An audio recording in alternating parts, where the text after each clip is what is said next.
Hi, everyone. We're about to get started. As a reminder, mute yourself if you are on the screen. And if you have any questions, be sure to put them in the chat box, but we'll go over everything here in just a minute. I know everyone was meditating before they came back over here, so we're letting a few more people trickle back in.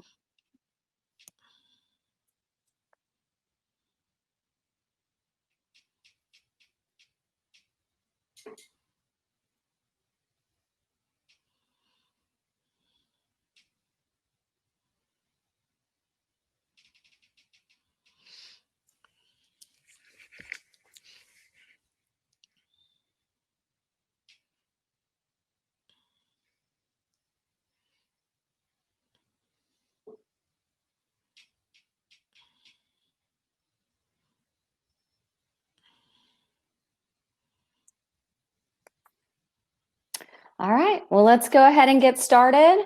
I know it's the end of the day and everybody's getting a little anxious. Thank you for tuning back in to this last session of the day. The previous session, Powerful Partnerships, was super informative. Special thanks to the speakers for an engaging conversation. Since this is the last session of the day, you've probably mastered the Hopin platform by now, but just in case, if you're in need of any tech help or don't know how to find something, please visit our website on the conference page where you'll find tech help videos and frequently asked questions. As a reminder, if you have any questions relating to this session or the conference in general, feel free to ask them in the chat. The Keep Texas Beautiful staff is always happy to help. For this session, both Sarah Nichols and I will be monitoring the chat box to the right of your screen. Please note that there is an event-wide chat on the left-hand side and the session chat is on the right-hand side. Please enter your questions for our speakers into the session chat and we will address them as the session progresses. If your question is for a specific speaker, please indicate which speaker. All presentations and sessions will be recorded and emailed post-conference to all the attendees. Also, don't forget to share those pictures. We're loving them. So many good ones. Using your hashtag KTB at home and tag Keep Texas Beautiful on your social media platforms. So thanks again for tuning in and joining us for this inaugural Keep Texas Beautiful virtual conference. So last but certainly not least, we have a great panel on primarily about recycling education and outreach, but I'm sure we'll get into a little bit more. This session will primarily education on the local level, but we also have a speaker who will speak on the regional level, and we'll hear from a national organization as well that will share what's happening throughout the country. Speakers, if you don't mind turning off your cameras for now and muting yourselves, we'll see you as you come available. In the end,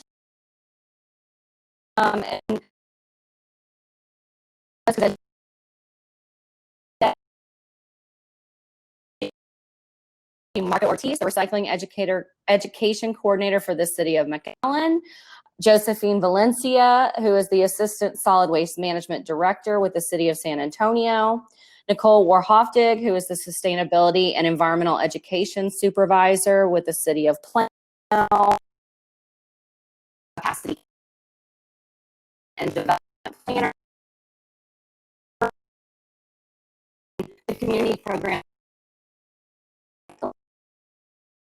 Now, just as a reminder, especially again, to make sure that you can see it, and without, please take it away, Marco. All right. Hello, everyone. My name is Marco Ortiz. I'm the Recycling Education Coordinator for the City of McAllen. Today, my presentation is all about tools for success. If you can see it on your screen, you should be able to see my slide on those tools. So I'm going to go one by one. So those are numbered. So I'm going to talk about the type of education that we're doing in our school, how we're doing it, and some of the successes and some of the things that we've run into that have kind of been a little bit of hurdles for us, but we've been able to overcome. So let's start with back to the drawing board. Now, assessments, audits. Now, what I mean by that is when I first started, and just a little bit about me, I've been recycling education coordinator for about 3 years. Now, I don't work with Keep McAllen Beautiful directly. We work together. So I do, since we have our own recycling center, I do the recycling education for our city. Now, when it comes to those 3 years, I've learned a lot in those 3 years. Now, I want to start with saying this. My first year, basically how to do so. It was really difficult for me because, I was coming into a city that, we're one of the only cities in our region that has a curbside recycling program. Didn't know what to expect, what was there, kind of waiting for me. But in that short year, I learned so much that I decided, wait a minute, we need to take a minute here. We need to go back to the drawing board because there are a few things that we need to work on before we can start doing proper outreach, before we can start kind of building on that credibility and that sort of relationship with our residents and our schools mainly. So we have 3 parts in our recycling programs here in our city. We have our business side, of course. We have our schools, and then we have our residents. So for resident homes. So let me start with that. So one of the things going into the schools that I realized that we needed to kind of work on was being able to have the tools there to be successful. Now, when I talk about that, I mean, I was out there doing presentations, as many presentations as I could, talking to teachers, talking to administrators, and I was all about recycling. So recycling every time. But I realized one time when one of the students told me, hey, we actually don't have recycling bins in our school. That's when I realized that I could talk about recycling a lot, but if they don't have the tools to succeed, then the program is not going to be successful. So I decided, okay, well, how can we help those schools to be successful? And one of the things was, let's start over. Let's figure out what tools they need to be able to succeed. Now, let me jump over to bullet number 2. Now, I don't have a lot of time to talk about everything in detail, but feel free to ask me questions at the end of my presentation. But one of the things that we realized is that we need to create a roadmap, make it easy for them to be able to figure out, okay, how do I start? What's step number 1? What's step number 2? What's step number 3? So going back to bullet number 1, one of the things that we found out is that a lot of these programs, teachers wanted to start recycling in those schools. That was kind of an issue for me, not just for us, actually, because a lot of the times when teachers start a recycling program, if they get overwhelmed with schoolwork or something going on in their school, a lot of times they just drop it. Because, it's not something that they have to do, it's something that they want to do. And we wanted to take a different approach to that. So we realized it needs to start at the top so that every school can recycle. So now that we realized that we need to talk to administrators, we needed to come up with a packet or something that told the administrators where to begin, what was step number 1, step number 2, step number 3, and so forth, and do it in a way that is easy to understand, that they can go back and check to see if they're doing it the correct way. So we decided to basically create a packet. So in that packet, we have brochures that tell you step by step how to start your recycling program in your school, some of the things that you're going to need as far as recycling bins, who's going to lead that program, somebody in charge of that program, the type of meetings that we're going to have with them on a quarterly basis, going back to check on their progress if they need anything. And so we needed to create that relationship. And one of the ways that we realized that we could do that effectively was to start by providing the tools to succeed, which leads me to bullet point number 3. So provide the tools. So one of the tools that we're actually, I'm gonna have one here with me. I can show you that later. One of the tools that we're kind of giving to schools in our McAllen ISD is recycling bins. So we need to have recycling bins in every classroom to make sure that students, every time that they see a trash can, they also see a recycling bin so they can make that choice to recycle.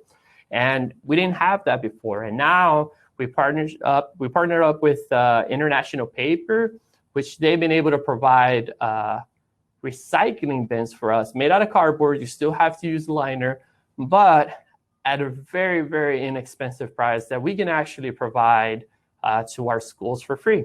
So that's a program that we're working on. And it took us a while to figure out what were those things that we needed to work on. So now for us, with this pandemic, it kind of took us back a little bit because we were ready to implement a lot of these programs. We had the tools in place. We had the proper brochures, everything that we needed to be able to get out there. But, you know, this pandemic kind of held us back. But, you know, we've had time now. We can go into the school. We can talk to them about how we can have those tools ready once students go back into the physical classrooms so that we can be more effective. Okay, so I know I don't have a lot of time, but moving on to my next slide, which is bullet point number 4, is build relationships. Now, I know I mentioned it earlier. A lot of the times, teachers were the ones that wanted to recycle, and that's great. We appreciate those teachers. A lot of our schools, when our program or when I came in, they already had recycling programs that they've been keeping up 100%, which is really good. But it's not the case for all schools. So we wanted to take a different approach. And so we reached out to our McAllen ISD director of outreach, and we said, hey, how can we partner up so that I can help you do outreach and you can help me do outreach for recycling, and we can kind of partner. She's great. She came on board with McAllen ISD not too long ago. She was super interested in the idea. And now we have that dialogue open where we can say, okay, how can we better help our schools recycle more? And how can we keep this relationship going? But it needs to start at the top. And that's what we're looking at, starting with these programs at the top, because principals, they need to be aware of the concept of recycling and why it's important to our city. And we need to keep that going. If you have any questions in regards to that, I can talk about that at the end. So number 5, competition drives results. Our recycling trailer. We got a new recycling trailer. As you can see in the picture, it's wrapped. And the reason we got that trailer is because we wanted to use it as a conversation tool with our schools to be able to take it out to schools and to create a little bit of competition between schools as to how much they're recycling or how much they could potentially recycle in different events. So if they have specific school events, we could take that trailer out, we go drop it off, we go pick it up, and we come and weigh it. And then we can actually figure out how much recyclables they're actually recycling for that specific school. So we decided to have that. Of course, all of this was going to be implemented this year, which was going to be our great year where we had all these programs in place. Now that we actually had taken a step back, figured out what we needed to do, and then implement. So I'll be happy to talk about that at the end as well. Now, our last one is one I want to talk about a little bit more because not a lot of people are utilizing a tool like this. And not a lot of cities actually have a tool like this, which is through our GIS department. Now, I myself work in an office with one of our GIS technicians, so it makes it easy for us to do that. But using GIS to track your schools is something that's very, very, very easy to do. Now, GIS is basically a tool that you can use to map out all your schools and have all your locations with all the contact information in one place. So now that we have all of our schools, high schools, middle schools, elementaries, we can figure out who the contact person is for that specific school and have that information in place. Not only have that in place, but also have the dates that we're picking up that recycling where the location of those bins are, how many bins they have. And so there's a lot of information that we have in that information system. And that has been a tool that is going to help us even more moving forward. And of course, if they ever have any questions as far as to when those bins need to be picked up, or if they weren't picked up, we can refer back to that map. So I know I might be running a little bit out of time here, but of course, if you have any questions, feel free to ask me at the end of our session, and I would be more than happy to answer those for you. Thank you so much, Marco. We did get some questions, so I'll feed those to you a little bit later. But next up, we have Josephine Valencia with San Antonio. Hello, and thanks for having me. Can you hear me okay? We can hear you. Awesome. Antonio, we have two approaches that we take for reaching out to the community. We have the traditional side. 25 people whose full-time job is to look in cans. Last year, they looked into over 1 million blue and green cans looking for contamination. When our inspectors find something wrong, they issue a warning. For repeated violations, we issue a fine, which can either be $25 or $50. Or when we have lots of violations, we may actually remove the can. But today I'm going to be talking about the happier version of our education program, and that's our school program.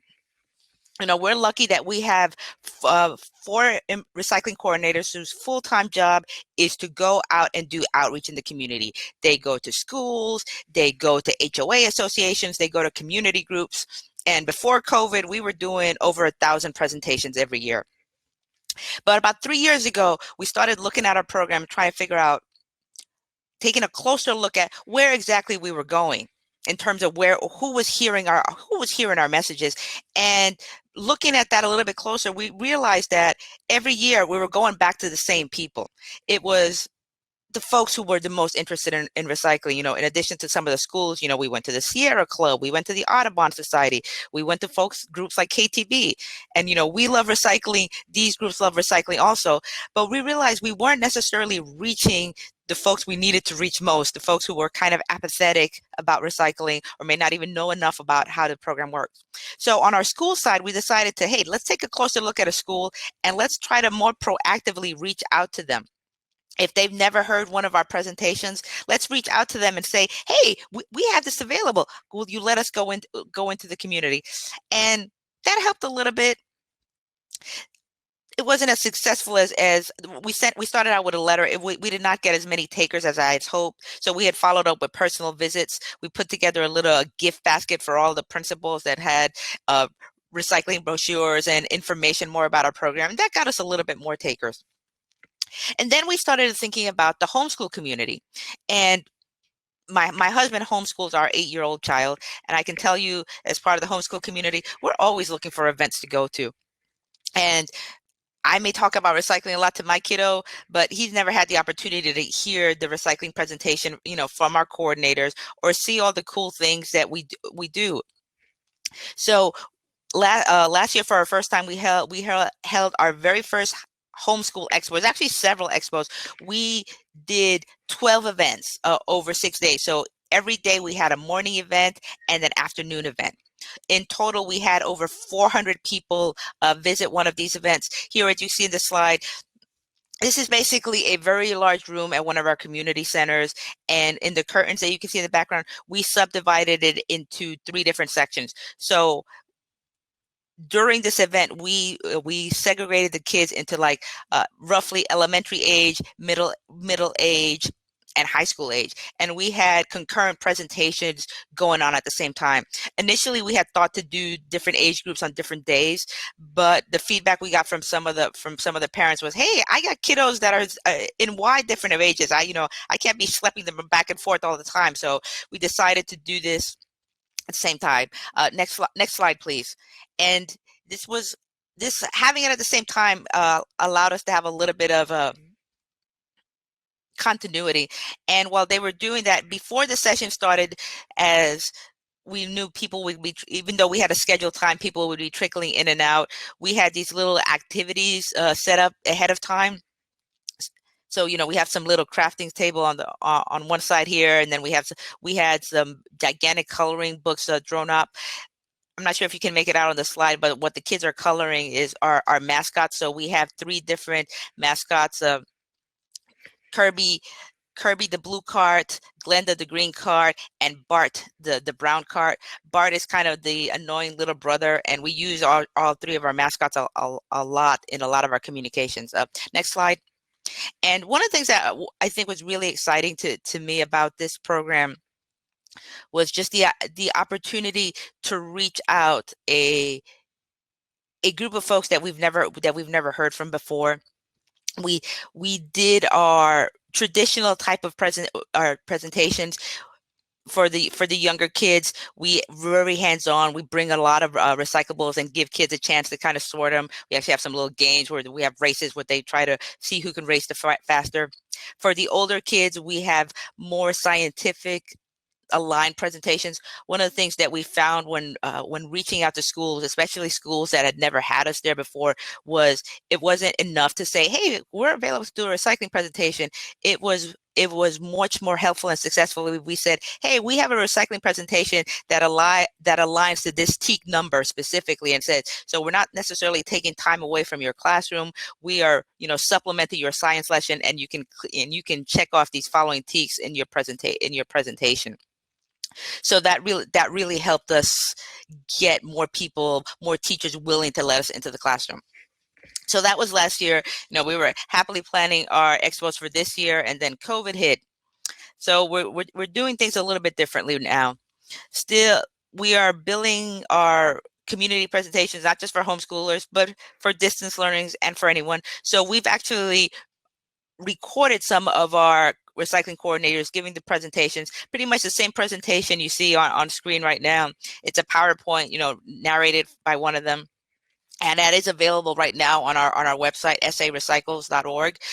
I'll admit it's kind of boring right now. So we're looking at it again. And what we're doing, we actually just started last week. We are actually going out and filming some of our activities in action. So we're filming our truck in the process of collecting. We're filming some of our employees at the recycle center, at the landfill, and we're trying to get a little bit more, we're trying to get more action shots of what recycling looks like to make this a little bit more enticing for the kids. I'm sure you've all been through these Zoom meetings and WebExes where it's like you have a speaker that's kind of droning on, and some of our presentations are better than others, but we're hoping that with some filming activity, they'll be more engaged and more accessible to everyone. Our recycling contract is with Public Services, and they have some great videos on their websites. They've actually done virtual tours of their MRF as well as their landfills on their website, and they've made those available to us and to you and anyone who really wants to use them. So those are really cool features. So that's an overview of my program, and I'll be happy to answer questions at the end. Thank you. Thank you, Josephine. It sounds like really great things are happening in San Antonio, and we'll follow up with you with some more questions. Moving right along, next, let's hear from Nicole in Plano. Hi, everyone. We can hear you. Okay, awesome. Well, I would love to hop on here and be able to tell you that we have the perfect answer for getting rid of contamination and recycling and the perfect answer for educating our residents, but I don't. So what I'm going to do is share with you some of the things that we've done or are currently doing in the hopes of getting our residents to reduce contamination and recycle properly. And some have worked better than others. So you can go to the first slide. So we have some of our ongoing programs that we've been doing all along, and one of those is our in-person education. So we have on our website where residents can come, or school groups or church groups, and they can request us to come and do in-person presentations for them. Obviously with COVID, we've had to put that on hold, but we have now transitioned into virtual presentations. So we're really looking forward to that and hoping that we can continue to do that education with our residents and our social groups. Excuse me, we do two types of newsletters. We do a monthly e-newsletter that goes out to about 8,800 people. And then we do 3 print newsletters, a 16-page newsletter that goes to all 73,000 of our residential homes here in Plano. Obviously, all the newsletters aren't solely dedicated to recycling, but we always make sure that we have some sort of recycling lesson in each of those newsletters that we send out. We've learned that our utility bill inserts do really well. Those go out to about 82,000 homes. So what you see here on the screen is one that we just did recently. So we try and make them timely with what's going on in the current environment. So for instance, with more people staying at home, we know that they've been doing a lot more shopping and a lot of online ordering. So we did one of our utility bill inserts targeting boxes and remembering to remove contents and fold them down and put them out with yard waste if they're too big to go in your cart. So that's been a really good tool for us. We do have a social media. We have a Facebook account, and we do daily posts. Again, not all of those posts are dedicated to recycling, but we do quite a few. We really beefed up our video content once the COVID started and people were staying at home more, and we did a lot of education through videos, and those were really well received. Have increased tremendously on our Facebook with followers and engagements. So that's worked really well for us. And although we're now in program planning for the fall, our video content has slowed down quite a bit just because it is very time consuming to film and edit. We are trying to still get those on there when we can. So another thing that we are relaunching this fall, which I'm really excited about, is our recycling ambassador training. So that is a program that our volunteer coordinator organizes, and it's open to our Loop Green and Plano volunteers. And basically what it is a deeper dive into recycling. And the goal of the program is to have those volunteers use their deeper knowledge of recycling to help engage people in education that we may not have access to. So, they can have a discussion at their book club or at their church or sporting events, events that we may not be able to go to. They can also have more of an online presence than we have with just our Facebook posts. So that program has been very valuable to us. What we saw though was that we started to see a decline where we were kind of maxing out our volunteers who were able to join the program, because the original program had a very heavy in-person component. We had a couple of night classes, and then we did several tours that were required. So we took our ambassadors to the landfill, we took them to the MRF, we took them to our electronics recycling, we took them to textile recycling, we took them to our reuse center. So we were pretty much eliminating anybody that works during the day or students that may wanted to join the program but were not able to take that much time off. So over the summer, our volunteer coordinator, she revamped the program and she made it completely online, self-paced. So I think that's going to be a great addition. We already had several people sign up as soon as she posted it. And I think that's going to go really well. And that's actually where Recycle 102 came into play. So Recycle 102 is what we just call a deeper dive into recycling. We start with consumerism and we go all the way through where does your trash go into 3 R's. We even throw in the 4th R to refuse it in the first place. And then we go into recycling and we get into very detailed information. And that is a class that we originally used as a kickoff for ambassador program, which we're going to do again, but we decided why not open it up to the public. And that actually turned out to be a really good thing, because we did have several residents that signed up for the class and came, and we were thrilled with that. So we are going to continue with Recycle 102. We're probably going to offer it a couple times a year. Again, as of right now, we're going to offer that class virtually, but that has worked really well for us. You can go to the next slide. So we did try some new things this year, in the past 2 years. And one of those things is our Green School program. And I know Josephine and Marco talked about the work they do in schools, which sounds really great. We designed this program for all K through 12 schools in Plano. And what we did is we put together a packet of incentives. So schools can voluntarily join the program and they complete the packet, and based on the initiatives that they complete, they can either earn Green School certification or they can earn Green School Star certification 1 through 5. So we had some schools that were 4-star schools, some were 3 stars, and that's been a really fun program to watch grow. The schools get very competitive with each other. You know, one middle school says, oh, well, if they are a 3-star school, we have to get 3 stars this year. So, so that's been really fun. Our first year, we had 14 schools in the program. This past year, we had 33. So we were thrilled with the growth. And sadly, because of COVID, we have put the program on hold this year. We just didn't want to put any additional burden on our schools and the teachers. But we were really happy that we've actually had several teachers contact us asking, you know, for support and guidance.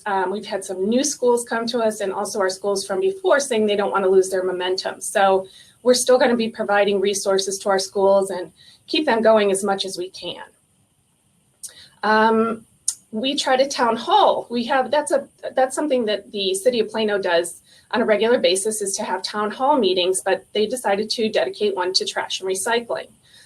We had a very low in-person attendance, but we had a huge Facebook feed attendance. So that worked really well for us. We had a lot of really great questions. Even after the event, we had questions coming in for days.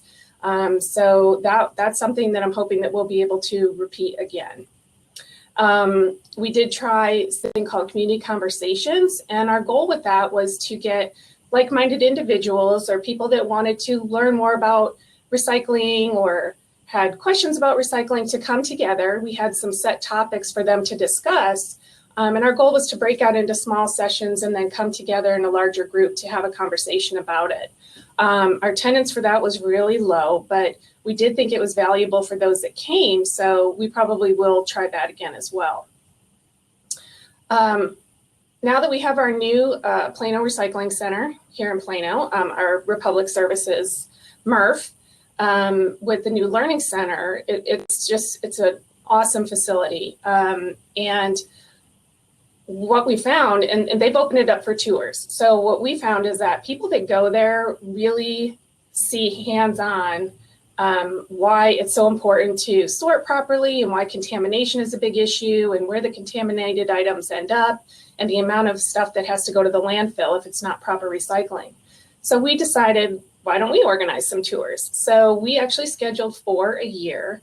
We maxed out attendance. Again, we've had to put those on hold since COVID, but right before in March, right before we went on lockdown, we had 30 attendees at our MRF tour. So we are definitely going to keep that going once we're able to get back to Republic. They do a fantastic tour, and the education center is really cool. So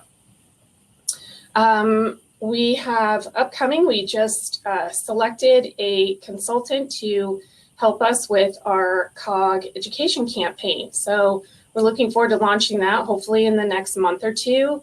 And that is a pilot program that we're trying out. We're doing three pieces of that pilot program. We are targeting a particular zip code here in Plano that we know has really struggled with contamination and recycling. And we're doing 3 mini pilots. So one of them is a cart lid replacement. So we're replacing 500 of the carts with these really bright green lids to see if that has an impact at all. Here in Plano, our recycling carts are dark green and our trash carts are dark brown. And at night, they look very similar. So we're trying to see, okay, could that be it? Maybe people are just accidentally putting their stuff in the wrong one. We're also trying a new sticker on 500 of the carts at 500 different homes, and trying to see if, we put information on the cart, is that going to make a difference? And then our biggest pilot is called the Peek and Check. So we're going to have some auditors go out and actually lift the lid, just look at the top layer. We're not going to have them dig through, but they are going to evaluate the cart and tag it. So each of these pilots are going to have 3 audits. We're going to have an initial audit followed by 2 checks after that. We'll be collecting data from all that to see if any of these programs have an impact. And our hope is if they do, then we're going to try and continue those programs in other areas. So we're looking forward to that starting up. Ask Us Anything, that is a Facebook Live that we did. And again, we had pretty low live attendance, but the amount of questions that came in after was great. We had a lot of really great questions coming in. So, so basically, most of our new education, we're gonna continue. We're gonna give everything you know, a little bit longer to see if it catches on. But what we've learned is that our in-person communication is really the best tool. So, so those are some of the programs we have going on. And I know it's about time to wrap up. So we're gonna still be here at the end of the session. And if you guys have any questions, I would be happy to answer them for you. Thank you, Nicole. Those are all really great ideas. I saw Nicole present earlier in the year and just was super impressed with all the things that Plano was doing.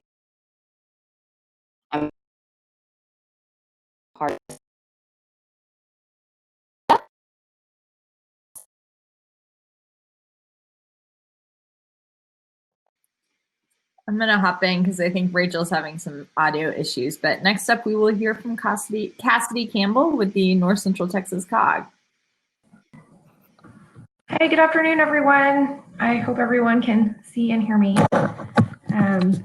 I am Cassidy Campbell, a Senior Environment and Development Planner with the North Central Texas Council of Governments. And today I'm going to provide a very brief and high-level overview of our Know What to Throw campaign, which is a project that was funded through a grant from the TCEQ. So I'm going to start off my spiel today with a little bit of background information so that you have a little bit of context regarding why we started this project. The project was performed in association with our solid waste program at the request of the Resource Conservation Council, which we call the RCC. The RCC guides our solid waste program activities, and they also direct our funding.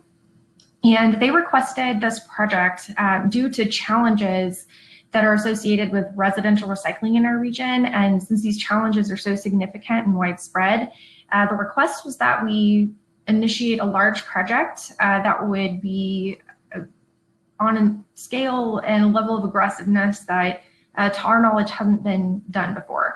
So the RCC directed us for the FY18 and 19 biennium to allocate approximately $770,000 towards this regional project that would help us focus on reducing residential recycling contamination and increasing participation.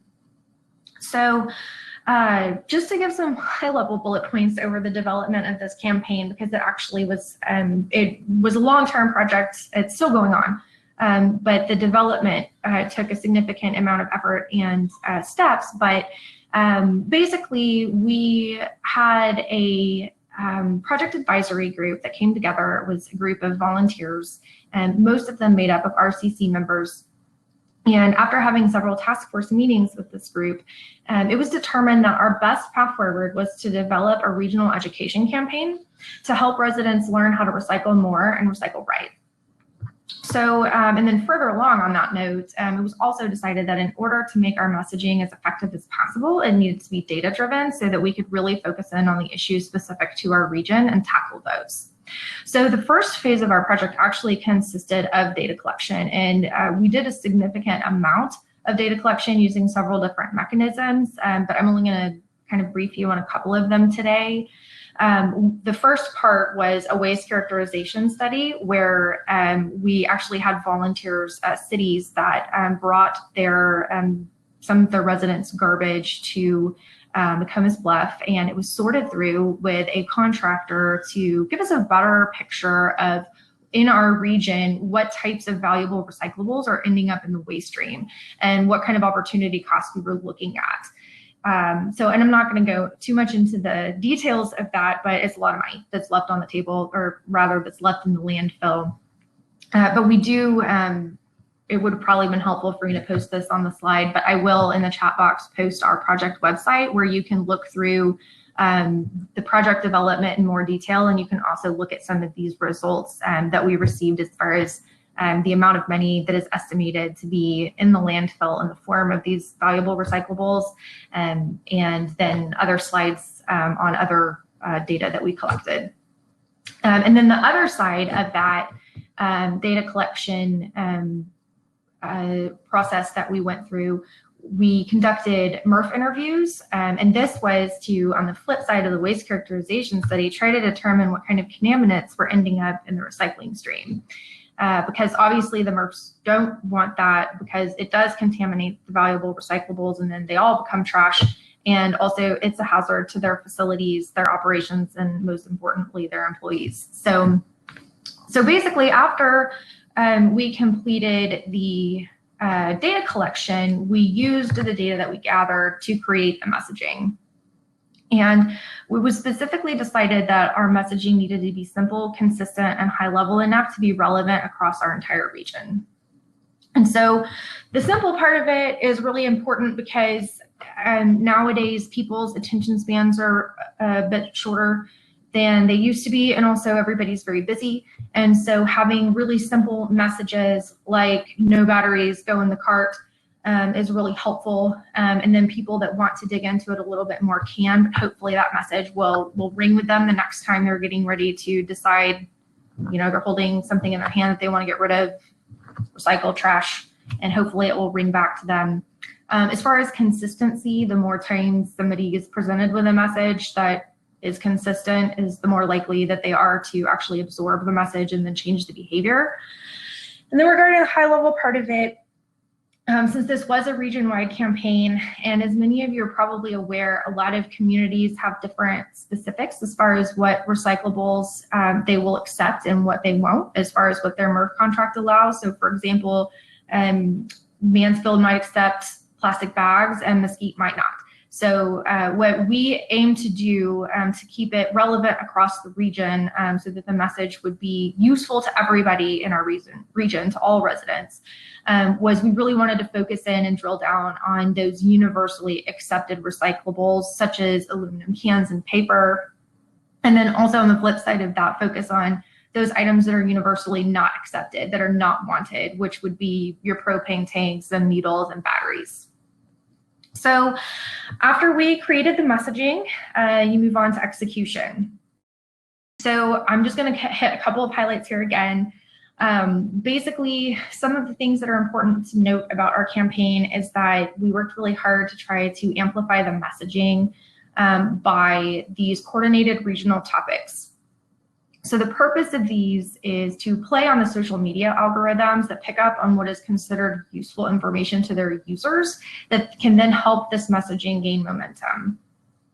And so these topics are, they were selected by our Recycle Roundtable, which I'll discuss here in a little bit, but the topics change every month. And so we have them all decided out kind of on a cyclical year right now, and they are subject to change depending on the fluidity of the markets and what we hear from our recycling experts that are part of our guiding committee. But generally speaking, we have 2 topics per month that we really would, we encourage our participants to really focus in on. And so an example of what we might have, so the specific regional topics, one is what you should throw and one is what you shouldn't throw. So for example, one side of it is we'll have no batteries in your curbside bin, and the other side is please recycle your metal cans. So we give people an action item of what you should do and what you shouldn't do. Our outreach tool of choice is social media. And when we originally launched the campaign in June of last year, we promoted our message across a wide range of platforms that included buses and billboards, theater ads, newspapers, and we covered the whole range. And we did that even though our first choice was to try to spend as much of the funding as possible on social media, but there, due to credit card limits and time frame limits and lack of compatibility with those 2 items, we ended up promoting our message across the board, which ended up being really good because the idea was to get the message out to as many people as possible. And so the people that read newspapers might not read, Facebook posts, and So we were trying to get as many audience members as possible that were receiving the message, but we did do an analysis of all the options that we utilized, and it was determined that from a bang for your buck perspective, the social media was the most effective, at least from a standpoint of getting eyes on the material. Whether or not the behavior has changed or not will come later. Sorry, I'm gonna hurry up. I see that I'm running out of time. The launch point for our campaign was Time to Recycle. It was a website that COG developed several years ago, but we revamped it. It's got a lot of resources, and so it was kind of the natural launch point, and then also the what everything harkens back to. So all of our promotional activities, referred back to Time to Recycle, where people could access it for more recycling information. Next slide, please. And so then, in the interest of time, the Recycle Roundtable is the subcommittee of the RCC that was reconstituted in January of 2020. And really the overall goal of this is to provide a forum for stakeholders to discuss recycling challenges and successes. But one of the reasons that I'm bringing it up here is one of the other major action items for this group is to help guide the ongoing efforts of our Know What to Throw campaign. And so since this Recycle Roundtable consists of recycling industry experts, both public and private sector, and education and outreach experts, we really have the dream team as far as helping us sustain the momentum of our Know What to Throw campaign, because as things change, we hear that from our industry experts, and then our education and outreach experts help guide us on how to get that messaging out and what's the most effective way to do that.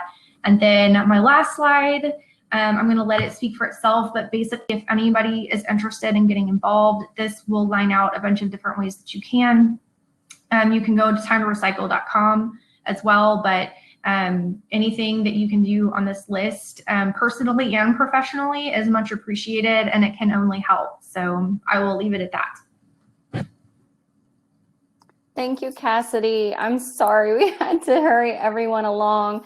I hear my audio is really bad, so I'm sorry if y'all are missing some of the things that have happened so far, but hopefully it gets a little bit better when it comes to questions. But thank you very much, Cassidy. Next, we have Alita.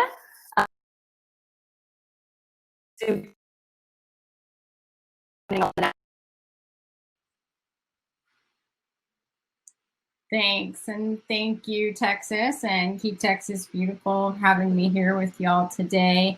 I do work quite a bit in the state, but I imagine that I don't know too many of you, so I'm just going to take a quick minute to tell you a wee bit about myself.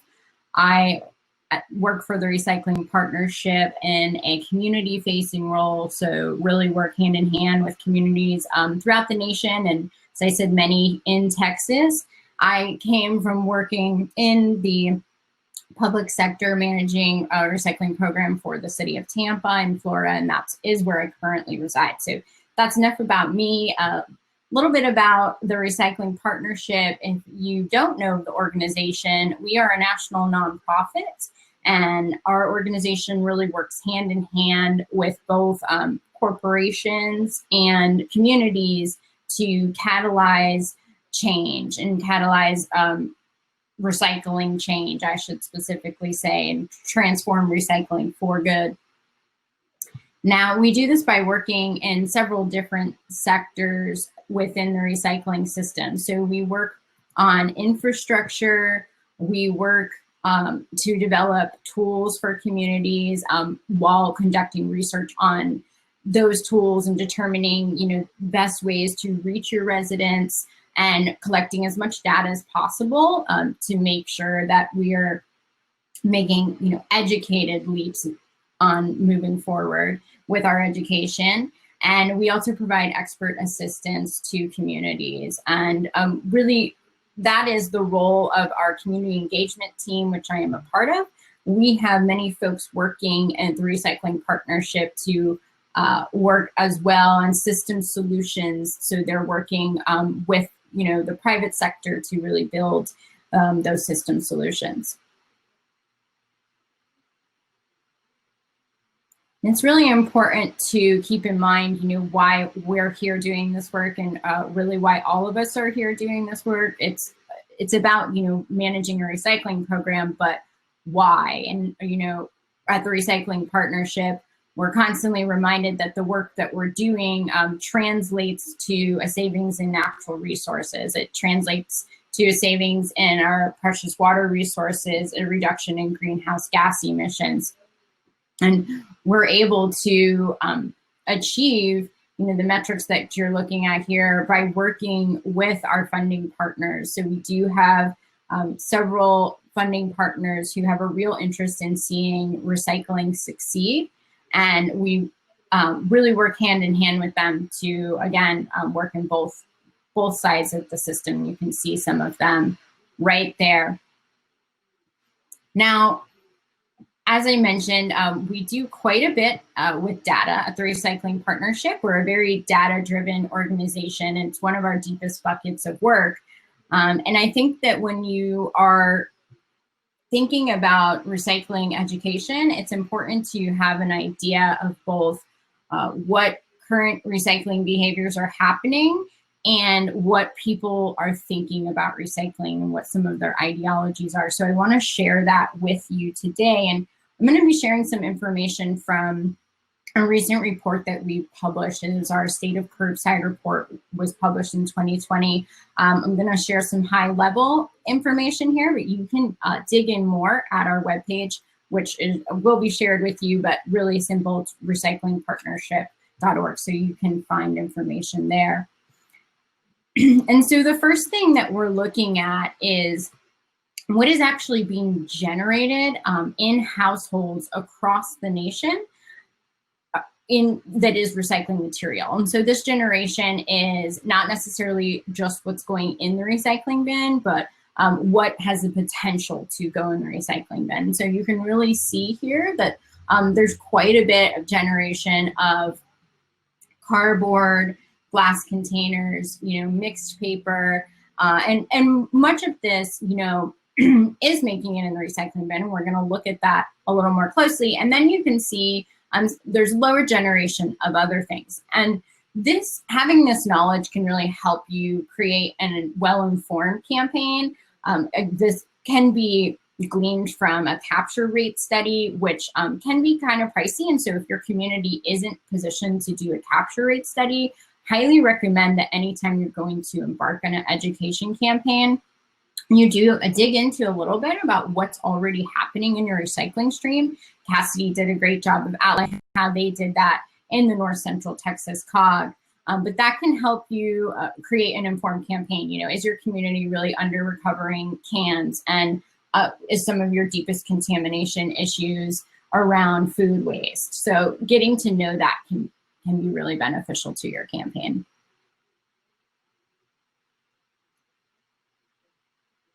And now this is really interesting when you think about generation. You think about what's being created for recycling at the household level. You can see that as expected, not every household has the same recycling behaviors. And so if you're looking just at that top row there, you can see that across all of those homes, they're generating 7,680 pounds of recycling per year. But that doesn't mean that, each household is actually contributing to that. And so what we found in much of our research is that out of those households, you have about 3 of 10 that actually aren't participating at all. And this can, of course, this is, we're taking national averages here. So it might not be the same for your community, but it gives you an idea of those behaviors. And those same households are just disposing higher levels. So you see that, their disposal is around 2,150 pounds of recycling, of recyclable material, sorry. So it doesn't mean it's actually going in the recycling, but it is recyclable material that is not making it into the recycling stream.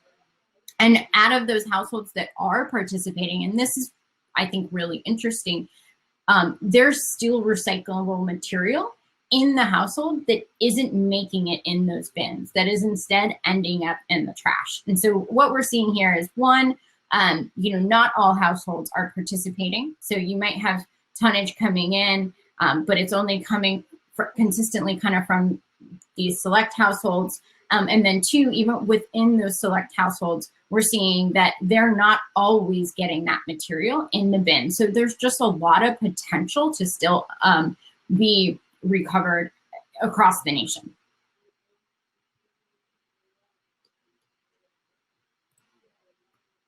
And that potential can really translate to, again, a lot of savings and a lot of generation of economic dollars. And so when we think about recycling, I think we always need to think about it through this lens. It's not just a bin at someone's household. It's not just the material that they put in that bin.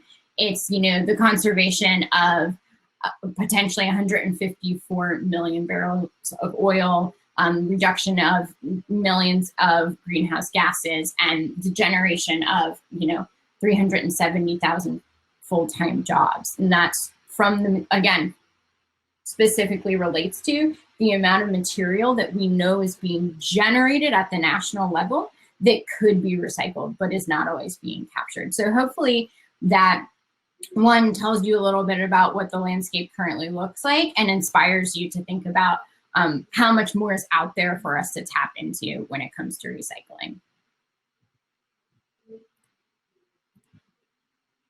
Now, it's really important as we think about, well, how are we going to recover that material that is at the household level that's not ending up in bins? And we need to know, like, well, what is inspiring people right now to recycle? Why? What drives them to do it? And it can be really different for everyone. And again, this is a place where I recommend, if you have the time, if you have the resources, and even if it means, you know, sacrificing some dollars that may have instead gone to events that season, although, you know, this season, I imagine many of us won't have events coming, or maybe dollars that would go behind a social campaign. Take that money and really dig in to get an understanding of where your community is at and what their thinking is in recycling. And again, at the national level, what we're seeing is different reasons. You know, folks recycle a lot for a lot of environmental reasons, you know, reducing material from going to landfills, reducing their own carbon emissions, preserving the natural resources, and ultimately, you know, making the world a better place for future generations. And so not only do folks have, you know, their different reasons for recycling, but we'll also see that many folks will also tell us that they're not really sure how to recycle. And so while they're not sure, they still find it to be a really valuable public service. And I think that, again, this is really inspiring for everyone to know that it comes from some consumer, what you would call consumer research, but really it's just research done at a national level that has told us folks are saying that they find recycling to be a valuable public service. This is 84% surveyed are saying, yes, we find recycling to be a valuable public service, you know, just the same as we do our water, wastewater, and the other services or utilities that were offered through our community. And knowing that, and knowing, you know, that folks do it for reasons that seem to be very near and dear to their heart, tells us that there's a real interest there in recycling. But then at the same time, as I mentioned, they're telling us that they don't actually really understand how to do it, that they're pretty unsure. And specifically within millennials, that there's a group there that are really unsure about how to recycle and how to do it properly. And so for me, that's saying, okay, folks need to know how to do this. They have an interest to do it. We need to tap into that interest when speaking to them. We need to let them know how they can participate in these programs appropriately. So that being said, I mentioned earlier that you can find some more of the research from our State of Curbside report, the 2020 report, on our webpage. Additionally, we have resources that include anti-contamination kits. So, Josephine spoke a bit about the work that they're doing and how they're actually auditing carts and providing feedback. And we have a lot of both information and resources to help you do that in your own community through our anti-contamination kits. We have a continuous cart RFP. So if you do not have carted recycling in your community, you're looking to bring it to your community, we can help you in that process. We have a campaign builder that's just been updated, like literally as of this week, with information for you to share with your residents. You can pop in what your information you're trying to share and also create materials that are unique to your community. We have DIY signs, so if you're looking to get signage on containers and in your office, and again, that state of curbside report, many more at our webpage, so please do go there and check it out. Hopefully I was within time on that. All right, thank you, Alita. Okay, I'm gonna go ahead and ask everyone, all the panelists, to turn your camera back on, but still, if you're not speaking, mute your microphone because we might get some feedback. And like Rachel mentioned in the chat, I'm going to take over for Q&A for her because she is having some audio issues. So we have about 15 minutes left in the session. If folks do have questions, feel free to type them into the chat box, the sessions box. But I will go ahead and start with some of the questions that we have had, starting with Marco. Who is responsible for collecting materials at the school and how often do they collect it?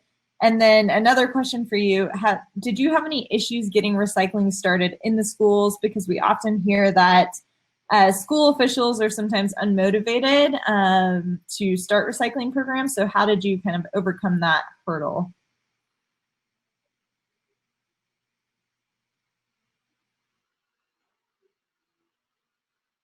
Marco, go ahead and unmute yourself. Thanks for that. Okay, so basically, I'm going to start with the first question. So who picks up the recycling? Now, we work for the city. You know, our city has its own MRF, or material recovery facility. So we go out and actually pick up the recycling from the schools. Now, we have two ways. We have through our recycling center, which is what we call our paper route for businesses. Some of those schools fall within those or that pickup route, but most of our schools are picked up through our solid waste department. So just like we pick up our curbside recycling bins, they basically take a small detour and go and pick up those bins at the schools. Now, our issue was in the past, I used to go into schools and offer bins like the one you see here, which was a 32-gallon container that they would place out in the schools, out in the hall, in common areas. And a lot of the times, you know, kids, they would see a bin there and they didn't know what it was. So it's really difficult to get people to start recycling when there's just bins everywhere. So basically, now the way we're tackling this is with these bins in every classroom is the janitor that picks up the trash in those classrooms. They also pick up the recycling and place it out so that we can collect it. So we collect that. I know Ms. Kelly Adams had a question of how frequently we collect them, and we collect them every week. So we go back and collect those. And as far as issues starting the recycling program, we have seen some hesitation from some higher ups, but we're trying to push and we're trying to kind of take a different approach. Working with their outreach coordinator has really kind of changed their perspective on things because, you know, asking somebody to do something for you without anything in return, sometimes it's a little difficult because they're like, well, what am I going to get out of this relationship?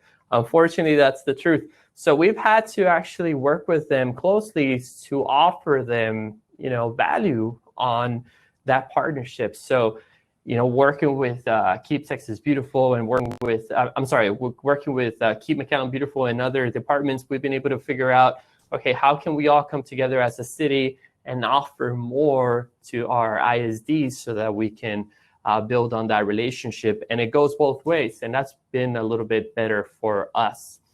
And then I think Ms. Tamara had a question about GIS, about geographic information systems. I just want to answer those questions real quick.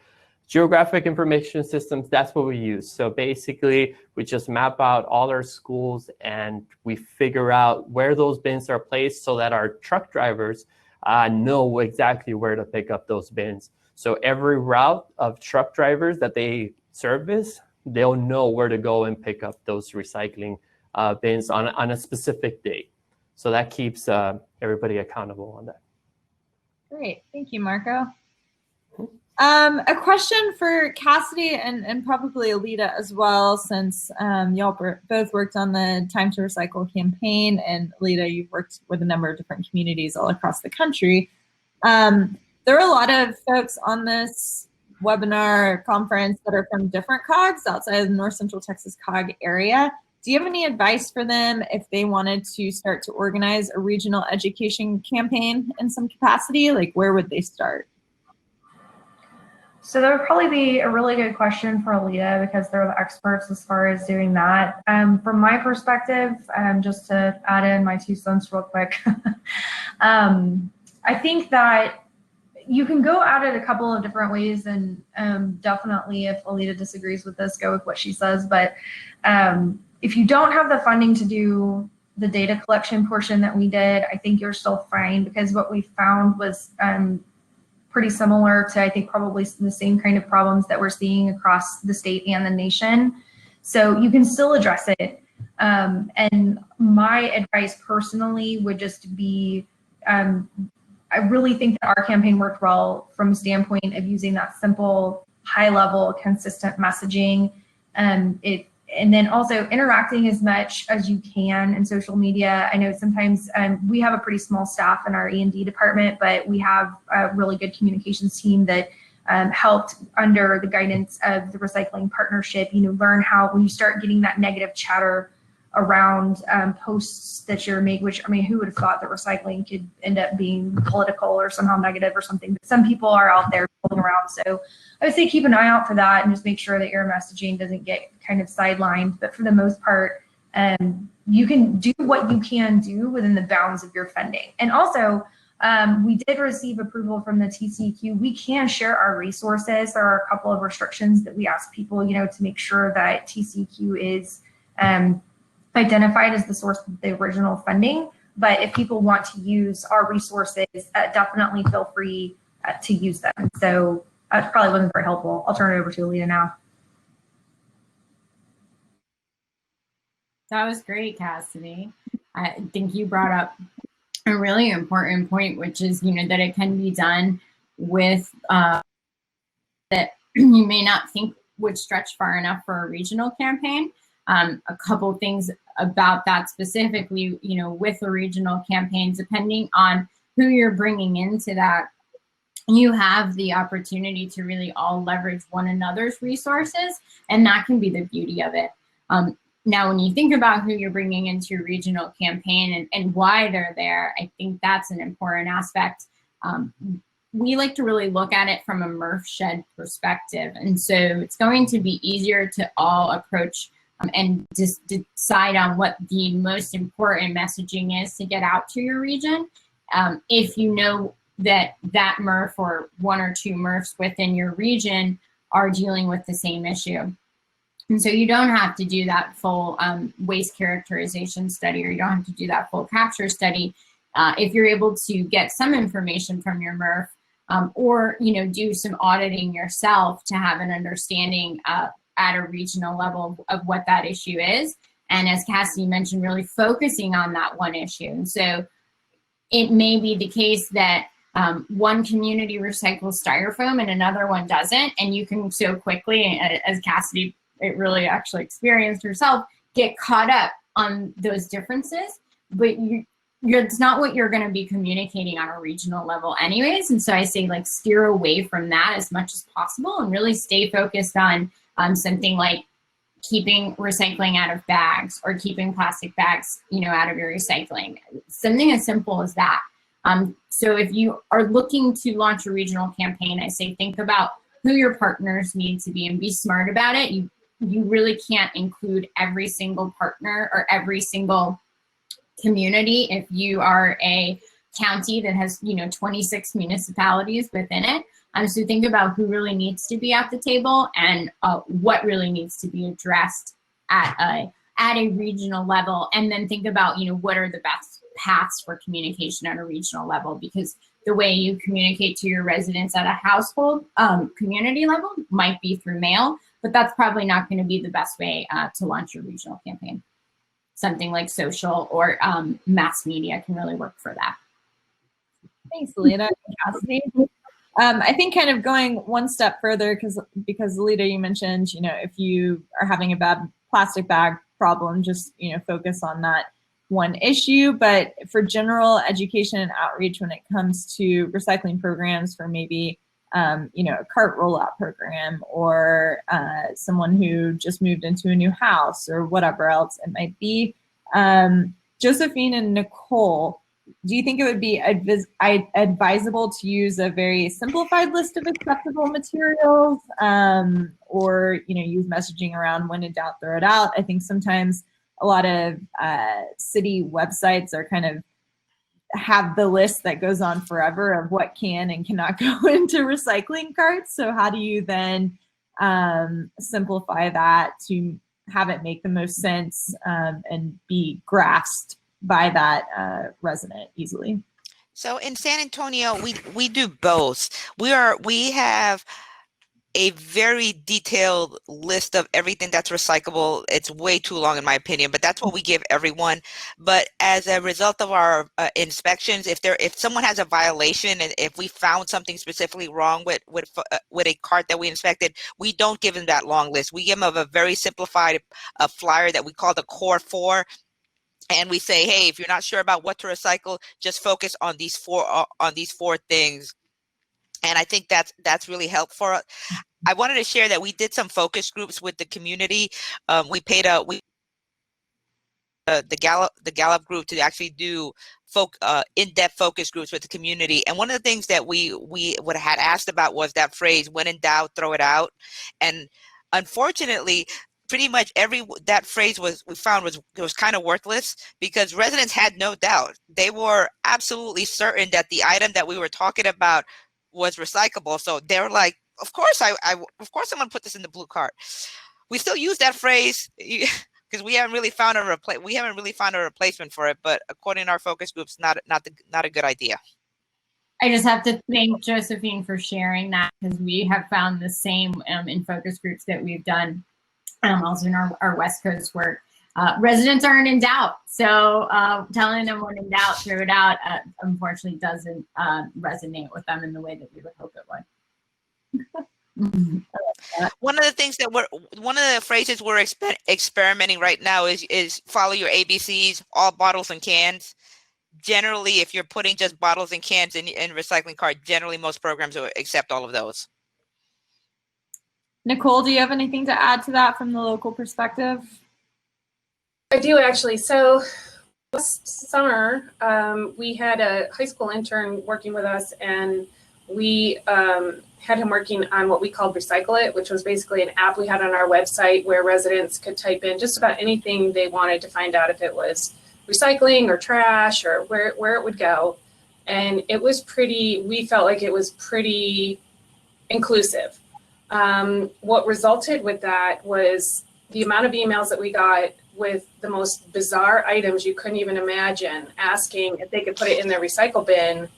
We decided, okay, we really need to dial this back. So we actually pulled the app off of our website. We have not changed our accepted items list because just, anytime we make a change, it has to be thought out pretty well, because it takes so long for any changes to catch on with your community. But what we did was similar to Josephine, where we did a campaign where we called Back to Basics. So basically we dialed everybody back to focus on these things: cans, paper, cardboard, and glass. Paper, did I say all of them? I think so. But basically, do your plastics 1, 2s, and 5s, and we just decided to keep it as simple as possible. So we weren't necessarily saying you couldn't recycle other things, but we really wanted them to focus on the main things that we knew people could grasp. So I think keep it simple. Mm-hmm. Yeah, thank you, Nicole. When I go to MRFs, it's always my favorite question to ask, like, what's the weirdest or craziest thing you found on the sort line? Oh, yeah. And it's very interesting to hear those responses. Okay, let's see. I have one more comment from Amy. She said we use the Recycling Partnerships OOPS tags on the carts that they audit for contamination. So definitely recommend poking around the Recycling Partnerships website for those tools. They have a lot of really awesome customizable tools that are free for local communities to use. So definitely recommend checking them out.